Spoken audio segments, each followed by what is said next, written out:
دانیئیل پہلا باب۔ شاہ یہودہ یہویاقیم کی سلطنت کے 3 سال میں شاہ بابل نبوکت نظر نے یروشلم پر چڑھائی کر کے اس کا محاصرہ کیا، اور خداوند نے شاہ یہودہ یہویاقیم کو اور خدا کے گھر کے باز ظروف کو اس کے حوالے کر دیا، اور وہ ان کو سنار کی سرزمین میں اپنے بت خانے میں لے گیا۔ چنانچہ اس نے ظروف کو اپنے بت کے خزانے میں داخل کیا، اور بادشاہ نے اپنے خواجہ سراؤں کے سردار اسپنز کو حکم کیا کہ بنی اسرائیل میں سے اور بادشاہ کی نسل میں سے اور شرفا میں سے لوگوں کو حاضر کرے۔ وہ بے عیب جوان بلکہ خوبصورت اور حکمت میں ماہر اور ہر طرح سے دانشور اور صاحب علم ہوں، جن میں یہ لیاقت ہو کہ شاہی قصر میں کھڑے رہیں، اور وہ ان کو کسدیوں کے علم اور ان کی زبان کی تعلیم دے۔ اور بادشاہ نے ان کے لیے شاہی خوراک میں سے اور اپنے پینے کی مے میں سے روزانہ وظیفہ مقرر کیا کہ 3 سال تک ان کی پرورش ہو، تاکہ اس کے بعد وہ بادشاہ کے حضور کھڑے ہو سکیں۔ اور ان میں بنی یہودہ میں سے دانیئیل اور حننیہ اور میسائیل اور عزریہ تھے، اور خواجہ سراؤں کے سردار نے ان کے نام رکھے۔ اس نے دانیئیل کو بیلتشازر اور حننیہ کو صدرک اور میسائیل کو میسک اور عزریہ کو عبدنجو کہا۔ لیکن دانیئیل نے اپنے دل میں ارادہ کیا کہ اپنے آپ کو شاہی خوراک سے اور اس کی مے سے جو وہ پیتا تھا ناپاک نہ کرے، اس لیے اس نے خواجہ سراؤں کے سردار سے درخواست کی کہ وہ اپنے آپ کو ناپاک کرنے سے معذور رکھا جائے، اور خدا نے دانیئیل کو خواجہ سراؤں کے سردار کی نظر میں مقبول و محبوب ٹھہرایا۔ چنانچہ خواجہ سراؤں کے سردار نے دانیئیل سے کہا کہ میں اپنے خداوند بادشاہ سے، جس نے تمہارا کھانا پینا مقرر کیا ہے، ڈرتا ہوں۔ تمہارے چہرے اس کی نظر میں تمہارے ہم عمروں کے چہروں سے کیوں زبون ہوں، اور یوں تم میرے سر کو بادشاہ کے حضور خطرے میں ڈالو۔ تب دانیئیل نے داروغہ سے، جس کو خواجہ سراؤں کے سردار نے دانیئیل اور حننیہ اور میسائیل اور عزریہ پر مقرر کیا تھا، کہا، میں تیری منت کرتا ہوں کہ تو 10 روز تک اپنے خادموں کو آزما کر دیکھ، اور کھانے کو ساگ پات اور پینے کو پانی ہم کو دلوا۔ تب ہمارے چہرے اور ان جوانوں کے چہرے جو شاہی کھانا کھاتے ہیں تیرے حضور دیکھے جائیں۔ پھر اپنے خادموں سے جو تو مناسب سمجھے سو کر۔ چنانچہ اس نے ان کی یہ بات قبول کی اور 10 روز تک ان کو آزمایا، اور 10 روز کے بعد ان کے چہروں پر ان سب جوانوں کے چہروں کی نسبت جو شاہی کھانا کھاتے تھے زیادہ رونق اور تازگی نظر آئی۔ تب داروغہ نے ان کی خوراک اور مے کو جو ان کے لیے مقرر تھی موقوف کیا، اور ان کو ساگ پات کھانے کو دیا۔ تب خدا نے ان 4 جوانوں کو معرفت اور ہر طرح کی حکمت اور علم میں مہارت بخشی، اور دانیئیل ہر طرح کی رویا اور خواب میں صاحب فہم تھا۔ اور جب وہ دن گزر گئے جن کے بعد بادشاہ نے فرمان کے مطابق ان کو حاضر ہونا تھا، تو خواجہ سراؤں کے سردار ان کو نبوکت نظر کے حضور لے گیا، اور بادشاہ نے ان سے گفتگو کی، اور ان میں سے دانیئیل اور حننیہ اور میسائیل اور عزریہ کی مانند کوئی نہ تھا۔ اس لیے وہ بادشاہ کے حضور کھڑے رہنے لگے، اور ہر طرح کی خردمندی اور دانشوری کے باب میں جو کچھ بادشاہ نے ان سے پوچھا، ان کو تمام فالگیروں اور نجومیوں سے جو اس کے تمام ملک میں تھے 10 درجے بہتر پایا، اور دانیئیل خورس بادشاہ کے پہلے سال تک زندہ تھا۔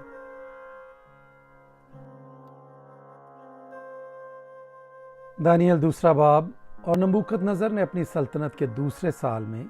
ایسے خواب دیکھے جن سے اس کا دل گھبرا گیا اور اس کی نیند جاتی رہی۔ تب بادشاہ نے حکم دیا کہ فالگیروں اور نجومیوں اور جادوگروں اور کسدیوں کو بلائیں کہ بادشاہ کے خواب اسے بتائیں۔ چنانچہ وہ آئے اور بادشاہ کے حضور کھڑے ہوئے، اور بادشاہ نے ان سے کہا کہ میں نے ایک خواب دیکھا ہے، اور اس خواب کو دریافت کرنے کے لیے میری جان بے تاب ہے۔ تب کسدیوں نے بادشاہ کے حضور آرامی زبان میں عرض کی کہ اے بادشاہ، ابد تک جیتا رہے، اپنے خادموں سے خواب بیان کر اور ہم اس کی تعبیر کریں گے۔ بادشاہ نے کسدیوں کو جواب دیا کہ میں تو یہ حکم دے چکا ہوں کہ اگر تم خواب نہ بتاؤ اور اس کی تعبیر نہ کرو تو ٹکڑے ٹکڑے کیے جاؤ گے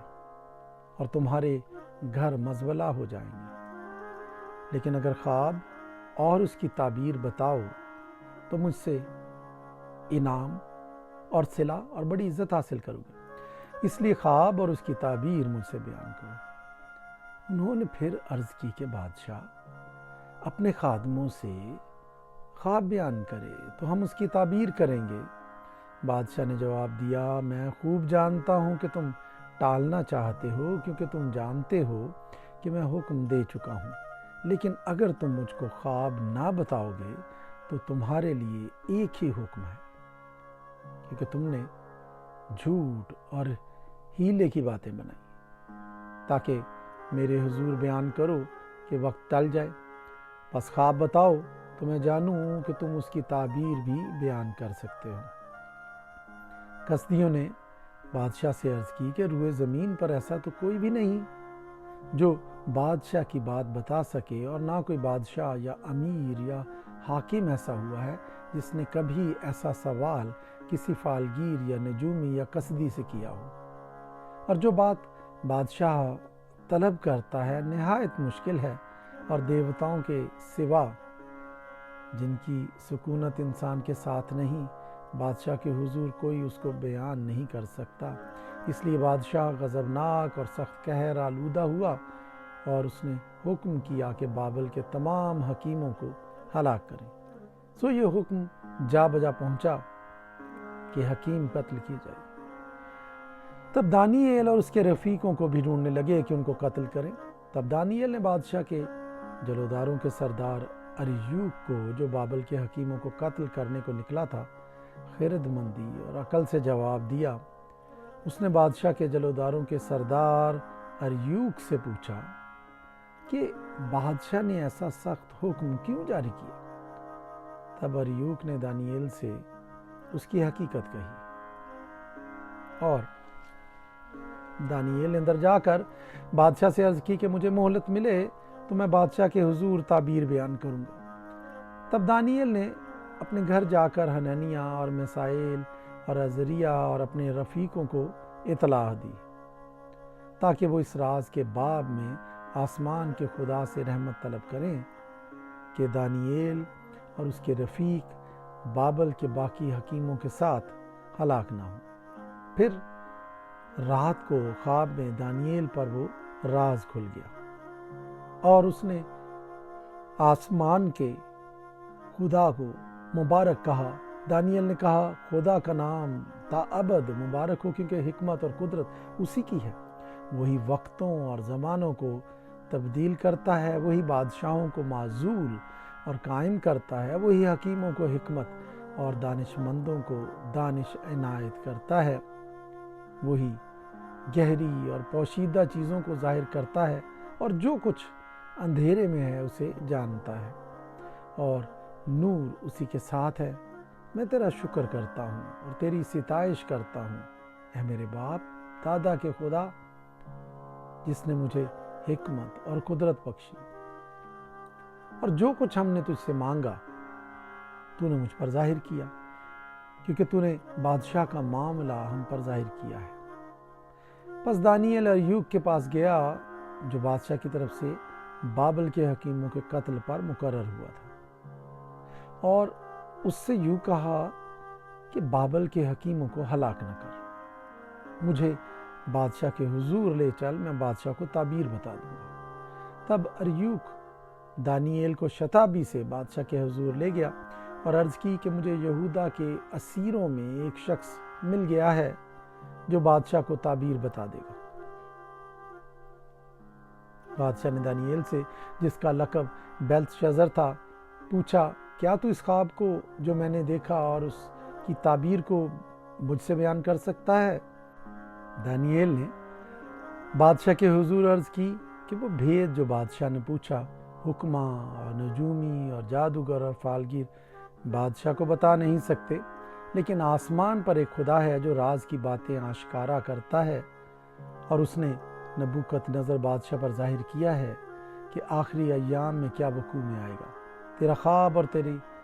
دماغی خیال جو تو نے اپنے پلنگ پر دیکھی جی ہیں۔ اے بادشاہ، تو اپنے پلنگ پر لیٹا ہوا خیال کرنے لگا کہ آئندہ کو کیا ہوگا، سو وہ جو رازوں کا کھولنے والا ہے تجھ پر ظاہر کرتا ہے کہ کیا کچھ ہوگا، لیکن اس راز کے مجھ پر آشکارا ہونے کا سبب یہ نہیں کہ مجھ میں کسی اور ذی حیات سے زیادہ حکمت ہے،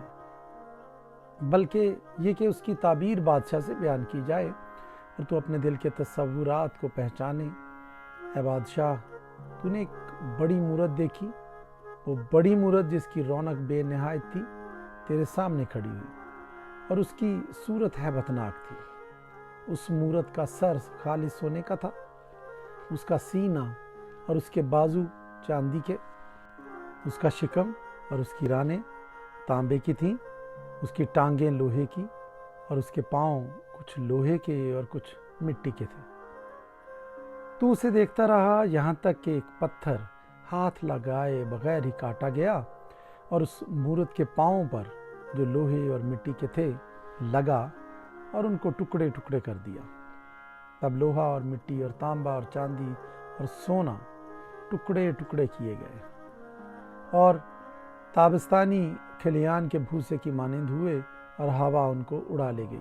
یہاں تک کہ ان کا پتہ نہ ملا۔ اور وہ پتھر جس نے اس مورت کو توڑا ایک بڑا پہاڑ بن گیا اور تمام زمین میں پھیل گیا۔ وہ خواب یہ ہے اور اس کی تعبیر بادشاہ کے حضور بیان کرتا ہوں۔ اے بادشاہ، تو شہنشاہ ہے جس کو آسمان کے خدا نے بادشاہی و توانائی اور قدرت و شوکت بخشی ہے، اور جہاں کہیں بنی آدم سکونت کرتے ہیں اس نے میدان کے چرندے اور ہوا کے پرندے تیرے حوالے کر کے تجھ کو ان سب کا حاکم بنایا ہے۔ وہ سونے کا سر تو ہی ہے، اور تیرے بعد ایک اور سلطنت برپا ہوگی جو تجھ سے چھوٹی ہوگی، اور اس کے بعد ایک اور سلطنت تانبے کی جو تمام زمین پر حکومت کرے گی، اور چوتھی سلطنت لوہے کی مانند مضبوط ہوگی، اور جس طرح لوہا توڑ ڈالتا ہے اور سب چیزوں پر غالب آتا ہے، ہاں جس طرح لوہا سب چیزوں کو ٹکڑے ٹکڑے کرتا اور کچلتا ہے، اسی طرح وہ ٹکڑے ٹکڑے کرے گی اور کچل ڈالے گی۔ اور جو تو نے دیکھا کہ اس کے پاؤں اور انگلیاں کچھ تو کمہار کی مٹی کی اور کچھ لوہے کی تھیں، سو اس سلطنت میں تفریقہ ہوگا، مگر جیسا کہ تو نے دیکھا کہ اس میں لوہا مٹی سے ملا ہوا تھا، اس میں لوہے کی مضبوطی ہو گئی، اور چونکہ پاؤں کی انگلیاں کچھ لوہے کی اور کچھ مٹی کی تھیں، اس لیے سلطنت کچھ قوی اور کچھ ضعیف ہوگی۔ اور جیسا تو نے دیکھا کہ لوہا مٹی سے ملا ہوا تھا، وہ بنی آدم سے آمیختہ ہوں گے، لیکن جیسے لوہا مٹی سے میل نہیں کھاتا ویسے ہی وہ بھی باہم میل نہ کھائیں گے۔ اور ان بادشاہوں کے ایام میں آسمان کا خدا ایک سلطنت برپا کرے گا جو تاابد نیست نہ ہوگی، اور اس کی حکومت کسی دوسری قوم کے حوالے نہ کی جائے گی، بلکہ وہ ان تمام مملکتوں کو ٹکڑے ٹکڑے اور نیست کرے گی، اور وہی ابد تک حکومت کرے گی۔ جیسا تو نے دیکھا کہ وہ پتھر ہاتھ لگائے بغیر ہی پہاڑ سے کاٹا گیا، اور اس نے لوہے اور تانبے اور مٹی اور چاندی اور سونے کو ٹکڑے ٹکڑے کیا۔ خدا تعالیٰ نے بادشاہ کو وہ کچھ دکھایا جو آگے کو ہونے والا ہے، اور یہ خواب یقینی ہے اور اس کی تعبیر یقینی۔ تب نبوکت نظر بادشاہ نے منہ کے بل گر کر دانیال کو سجدہ کیا اور حکم دیا کہ اسے ہدیہ دے اور اس کے سامنے بخور جلائیں۔